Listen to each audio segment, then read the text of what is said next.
नमस्कार दर्शक बंधु निर्मल टीवी को स्वागत जनाऊँगी मु नूरपराज।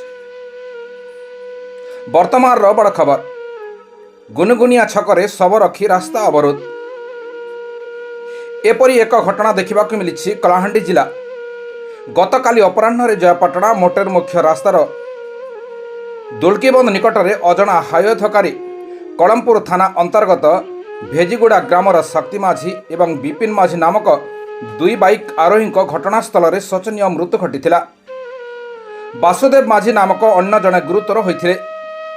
आज अपराह्न जयपाटना गोष्ठी स्वास्थ्य केन्द्र ठारे दुई मृतकों शव व्यवच्छेद कर परिवार लोक शव हस्तांतर कर परिवार लोक शव आनिबा परे जयपाटना मोटर मुख्य रास्ता गुनगुनिया छक निकट में रास्ता उपर शव रखी क्षतिपूरण दाबी सह दुर्घटना घटाई हाईवे चिन्हट करने दाबी नहीं रास्ता अवरोध करिसेंती।